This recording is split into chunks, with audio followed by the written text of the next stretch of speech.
Hi guys, Shaft with the Cleaning Casting crew here. I do want to apologize. Some of the games from the Meat Grinder were having some issues with the Twitch server. We tried to fix them on the fly, but some of the games will be low quality and some will have some FPS issues. That was just due to the nature of the Twitch servers at the time. Twitch actually just today released some Latin American servers, and our streamer at the time is Latin American. He's located in Argentina, so yeah, we kind of succumbed to a little of those difficulties. So we apologize, but guess what? Meat Grinder number 3 will not have that issue. So that being said, I do apologize. These games are awesome, so please enjoy them.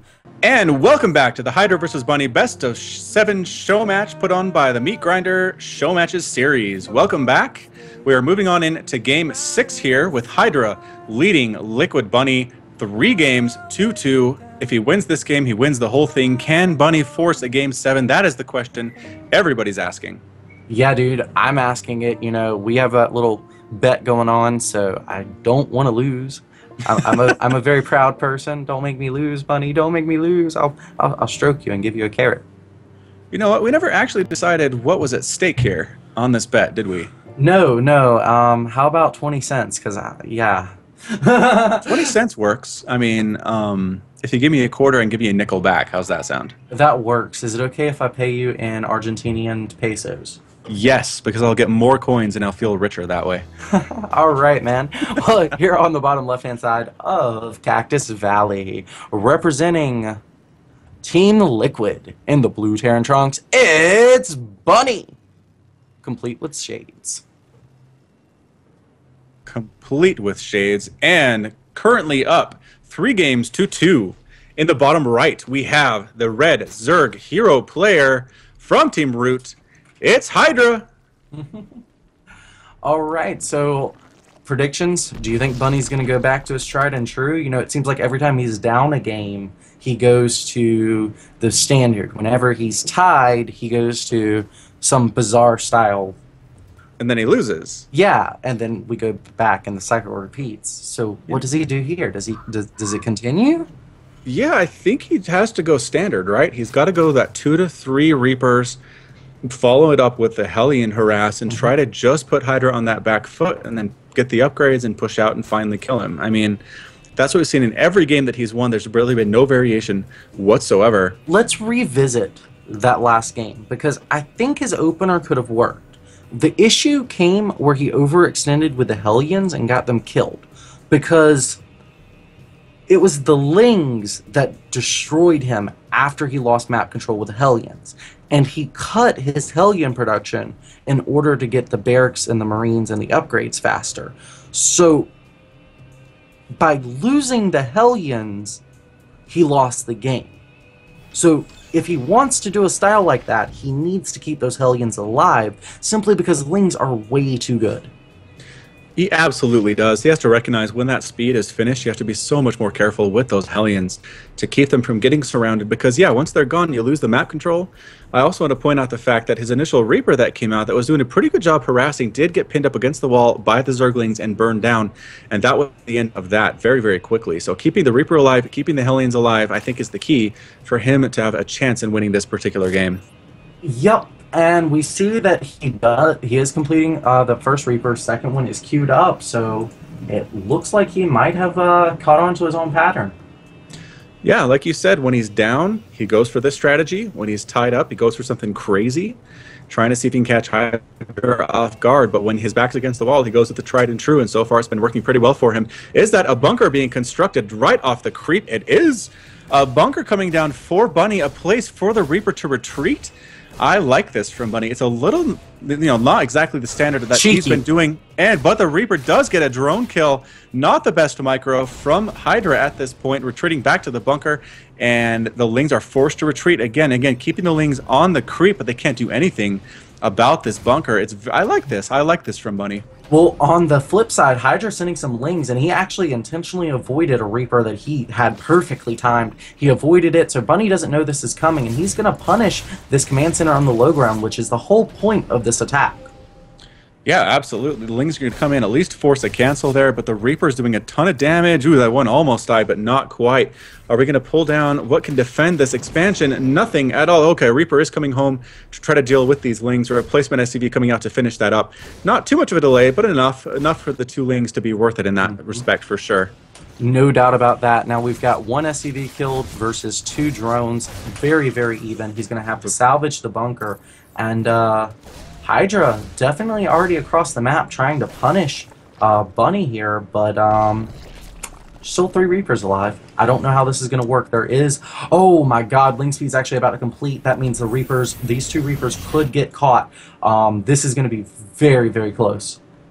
It is. The speed on the Zerglings has finished. They come out. They're going to stop this expansion one more time. There are 3 Reapers. They can take down Zerglings pretty quickly, but again, with the surround, all the Reapers would die, but good control by Bunny, keeping them alive, running them back. A lot of Zerglings are dying here. If you can get a kill on the command center, I think it'll be worth it, but I don't know if they can. The Reaper's doing such a good job staying alive. Now there's a Hellion to help with this DPS. The command center is down to very, very low hit points. Yes! It's going to be super close, and does he keep it? Yes! With 8 hit points.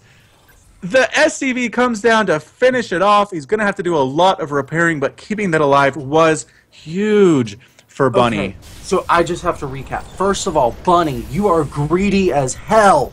That command center should have never been there. It should have been in the base safe.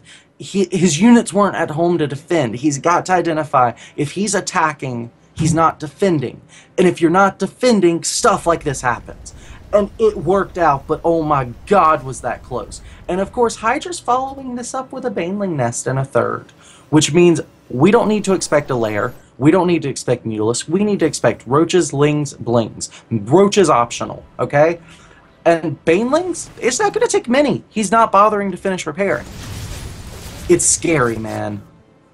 Yeah, what is it? It's 12 or 13 Banelings to kill a fully constructed command center. Maybe less than half that for that current command center. That's huge. Yeah. Queen's coming down, trying to deal with this harass, trying to catch these Reapers on the low ground. Almost gets surrounded there by the Lings, but no. They can't escape. The Reaper Hellion harass that we've seen so frequently throughout the series is here again and trying to do what it can to slow down the Zerg machine and doing a pretty good job of it so far. 26 Lings in production now. So Hydra is definitely on the offensive at this point. And again, guys, it's almost 9 minutes. It is almost 9 minutes. And there is no lair even started. Yeah, so Hydra is committing to this. Like, there is no second gas. There is no third gas. It's all or nothing. He is literally all in here. And the Banshee gonna die without doing it. Wow. I don't know if Bunny's attention was elsewhere, but losing that Banshee for nothing was not good for him. And in fact, the Banshee could actually have protected him from these Banelings. Yeah, for sure. Sniping off Banelings from the air before they can actually crash into anything. We have Lings, we have Banelings. They are slow Banelings, but they are still scary. A pretty big Hellion force. That'll be nice. Just depends on how good these connects are going to be with the Banelings on the Hellions. Bunny's biggest issue is he likes to attack too much. As soon as he attacks out, boom, ling, bling, right into the natural, and he's forced to come home. The front wall falls immediately. So many Speedlings swarming into the natural here.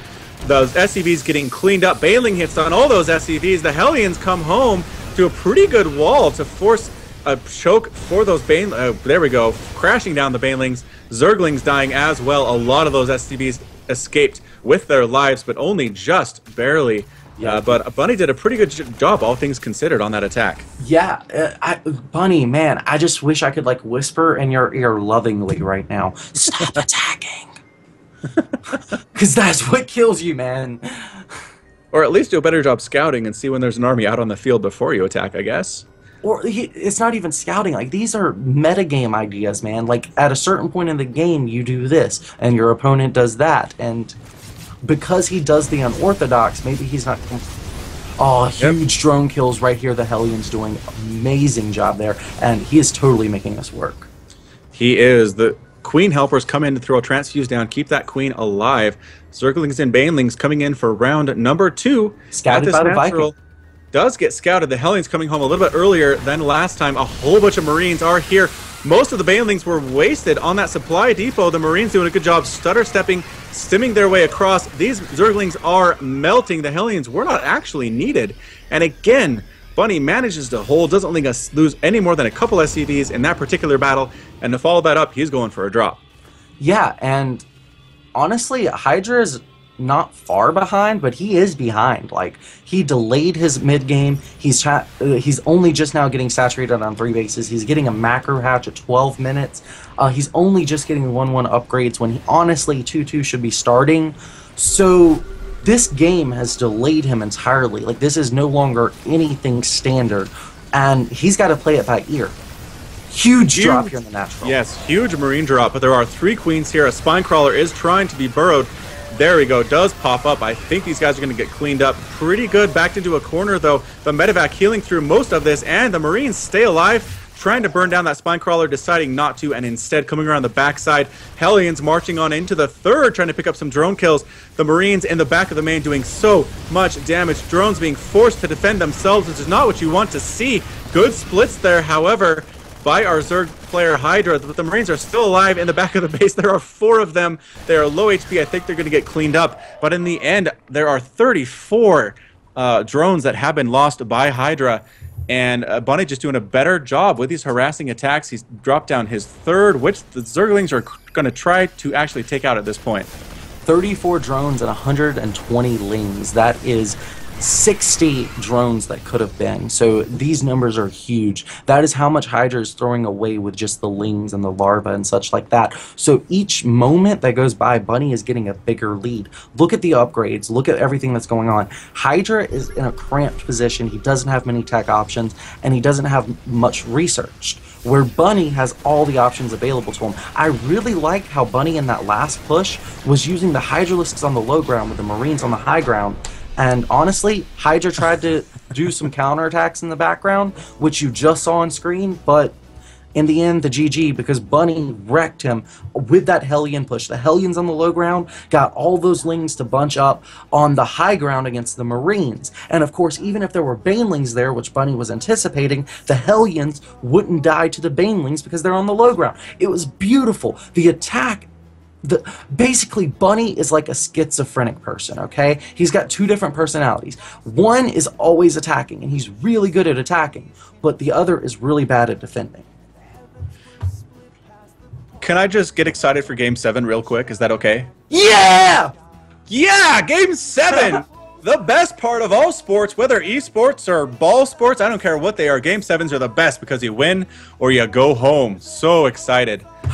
Clutch oh, man. Match, man. But yeah, I just want to echo everything that you said. The micro choices there of Bunny using the low ground and the high ground to his advantage, the multiple drops, the multiple pronged harassment, doing a great job holding those all-ins, killing so many drones and lings, and pulling out Game 6 when he needed it to happen was just massive for sure. Dude, this has been an amazing series. Through all the difficulties we've had, everything that's gone on, I am so proud of this event. One way or the other, however it turns out, you lost. Indeed. You said 4-2. Yeah, no, you're right. I'm wrong. I'm wrong. I can admit it. Do we have a giveaway, Shaft? It is a tie, is it not? It is currently, yes, 3 games 3-3. to 3 games. So technically, we're not supposed to do a giveaway on a tie, but there's 2 prizes left, and one way or another, there's only one. This is the last interval. So how are we going to do this? Are we going to do like one now and one after the match, or do we just want to go ahead and give them both away now? I say we do one now, one after the match. How's that sound? Build up Game 7 a little bit. Sounds good to me. So going into trivia for game number 7, Grimly, take it away, buddy. Okay, so my name is Grimly. I am the trivia master today, and welcome to the trivia giveaway. Tonight's giveaway sponsor is sc2replaystats.com. It's a really cool website that helps new players get better at the game. So here's how this trivia is going to work. I'm going to post the trivia question in the chat below me, and the first person with the right answer wins a free sc2replaystats.com premium account that's good for 1 month. Okay, and the question is...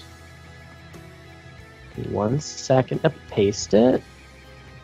And there it is. Good luck to everyone. Oh man, look at that instant response. Holy cow. Koi Pyrus SC2, congratulations. You win the promo code. Would you read us the question and answer real quick, Grimly? Okay. How much HP did Bunny's natural command center survive with at the beginning of the last game? All right. And what was the answer? 8. Beautiful. All right, guys, we're going to be hopping into Inferno Pools. We're getting started now. What are your thoughts, dude? Inferno Pools as a map, as the clutch map. Why is this the chosen map? Like, Hydra, he chose this. Game number 7, $75 on the line for the winner, $25 to the loser. Clearly, he wants the extra $50. So he chose this. This is a $50 map, okay? What makes this map so expensive? I've actually heard nothing but hate for this map from a lot of Protoss players. Right? But yeah, there's a lot of dead space behind a lot of the bases. Drop plays pretty good. I'm not sure that's a reason why Hydra would choose it, to be honest. Right? But I don't know. What are your thoughts? Why would a Zerg player want this map when it's win or go home? I'm thinking, man. Like, I'm racking my brain for this. I know. It doesn't make any sense. But maybe he's just what are that the other confident, options? right? What are the other options? Hold on. Oh, yeah. What's left? We did Vani, we did Coda, we did Expedition, we did Cactus. Man, we've done a lot of the maps. Yeah, there's only 2 left because there's 9 maps and it's a best of 7.